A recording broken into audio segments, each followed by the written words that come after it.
Hi, Joni here. In today's video I will talk about why Ukraine is in a much better position now than it was 3 years ago at the beginning of the full-scale invasion. But before that, my newest fundraiser for Ukraine is still up.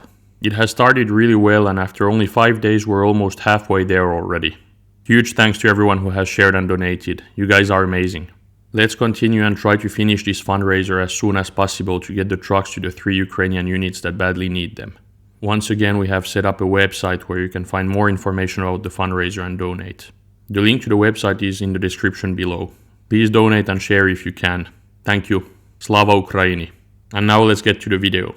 While I am filming this, Russia has rejected the ceasefire proposal. Peskov first rejected it and then Putin added conditions for it to happen. Coming from Russia, that's a rejection. And it shows to the whole world that it's Russia that does not want peace. And it should have been obvious for a long time because Russia is the side that actually started the war. But for those that didn't realize it before, it should be clear now. The many naive idiots and traitors in the West that have been blaming Ukraine for the war continuing are silent right now. They're probably trying to make up new excuses. And things can of course move very fast these days. The next few days, weeks and months will be very interesting. And we will see what happens with the ceasefire proposal. There could actually be benefits for Russia to accept the ceasefire proposal. Russia could accept it and then break it and accuse Ukraine, but it hasn't accepted so far. We will see how that evolves in the next few days. But let's look at how Ukraine's situation has evolved in the last 3 years. The full-scale war has lasted for 3 years, but the war has already lasted for 11. Despite what Russian propagandists and useful idiots have been claiming, the situation is actually much better for Ukraine now than it was 3 years ago. In March 2022, it actually looked like we were weeks away from a Ukrainian capitulation. Russians were close to Kyiv and the situation didn't look good for Ukraine. Back then Russia occupied around 30% of Ukrainian territory. And the situation was so bad that Ukraine was forced to negotiate in Istanbul just in case if things got worse. Russia was asking for an almost complete surrender. And the deal that was discussed but never signed in Istanbul would have taken almost all sovereignty away from Ukraine.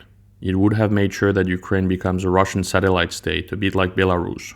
But luckily Ukraine did not have to sign the paper. And that's because Ukraine managed to kick Russians out of northern Ukraine. What's funny and pathetic at the same time is that Russia actually used the negotiations as an excuse for its withdrawal, while it was actually Ukraine that kicked them out. It took them a while to start using that excuse. And they didn't right away when it happened, but no one seriously believes that. But anyways, the situation was really tough 3 years ago. Ukraine's army was not fully organized, and there were still many traitors left in public institutions and in the army. It was hard to know who to trust, and the situation looked very complicated for Ukraine, but the deal that was offered in Istanbul was still not acceptable. Russia's initial strategic goals were the denazification and demilitarization of Ukraine, which translated into English means a complete surrender of Ukraine. And that's what they tried to get in Istanbul. They truly tried to turn Ukraine into a satellite state of Russia. These Russian strategic goals have remained the same, but luckily Ukraine managed to stop Russia from achieving them and they're not going to achieve them in the future neither. And now after 3 years of fighting, suffering and sacrifice, the situation is much better for Ukraine than it was back then. Russia went all in. They mobilized and they even used prisoners and recruited foreign mercenaries, used North Korean troops and received massive material help from Iran, China and North Korea. And yet, after 3 years of full-scale war, Russia only occupies 19% of Ukrainian territory right now, which is way less than the 30% it occupied 3 years ago. And it's important to remember that the percentage of Ukrainian territory that is occupied by Russia has barely changed since 2022. They have basically done all of this for nothing. Depending on estimates, they have somewhere between 500,000 and 1 million total casualties, and nothing to show for it. They even had to fight on Russian territory in Kursk Oblast for 7 months. No one is talking about Ukraine capitulating anymore. And one key detail to remember is that when the full-scale war started, Ukraine controlled 23 regional capital and special status cities. 3 years later, it still controls all of them. Russia managed to occupy Kherson at the beginning of the war, but Ukraine managed to get it back. 0 out of 23 is really a pathetic failure for Russia. Think about it for a second. They've managed to invade 0 out of 23 regional capital and special status cities. That's really a massive failure that is not talked about enough. And it's really important for people to remember that if we had been told 3 years ago that the situation would be the current one 3 years later, we would have all seen it as a massive Ukrainian victory and Russian defeat. And despite the massive help that Russia gets from the Trump administration, the future of the invasion does not look great on the front lines for Russia. This war is extremely unsustainable for Russia's economy. Its economy is overheating so much that its central bank needed to put a 21% key interest rate, while the key interest rate was only at 7% in June 2023. And the issue with inflation in Russia is that it comes from the war. The war leads to shortages in labor and to increased public spending, which both increase inflation. So the longer the war lasts, the more inflation there will be in Russia. And Russia won't be able to continue at the current pace forever because of that.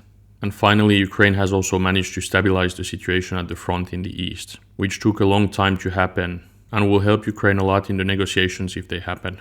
So that's pretty much the situation right now. It's obviously far from perfect. There have been mistakes on the Ukrainian side and war is obviously horrible, but Russia is to blame for it. But at the end of the day, Ukraine's situation is much stronger and much better than it was 3 years ago. Ukraine won't need to surrender because it fought so hard. Negotiations will start one day and we don't know when and how they will go. It's impossible to know what the terms will be at the end and when that will happen. But no matter what happens, it will be a Ukrainian victory in the sense that Russia won't reach its strategic goals. And Ukraine won't need to accept some deal that is too unfair for it. But Russia will remain a threat to Ukraine and Europe as a whole. And because of that, Europe needs to do everything to get the best deal possible for Ukraine. And Europe should stop focusing on peacekeepers, because there's no peace yet. And there's no guarantee that Russia will accept Western troops at its border in Ukraine. Peacekeepers may be needed at some point, but talking about them now is completely wrong. It sends the wrong message to Russia. It basically tells Russia that Europe believes that the peace deal at the end will be so fragile that Ukraine will need Western troops to survive. And that's not the message we want to send, especially now that negotiations have not even started. It's almost as if we were in a hospital and there was someone who is sick there and we would be fighting about inheritance even if that person would actually end up surviving at the end. It's just not the right place and right time to do it. We are focusing on the wrong issue. The main focus now should be to make sure that Ukraine wins the war, and we will be able to talk about peacekeepers after that. And to be honest, it would be more important to get Ukraine a deal at the end of this war that does not limit the size of its armed forces rather than talking about European peacekeepers. Because the best way for Ukraine to defend itself is through having a large army. We need to make sure Ukraine is strong enough so that it can have a lasting peace. Everything else is useless for now. That was it for today's video. I hope that you liked it. If you did, please like and subscribe. Also, don't forget about the fundraiser. The link is in the description. Thank you and see you in the next video. Slava Ukraini!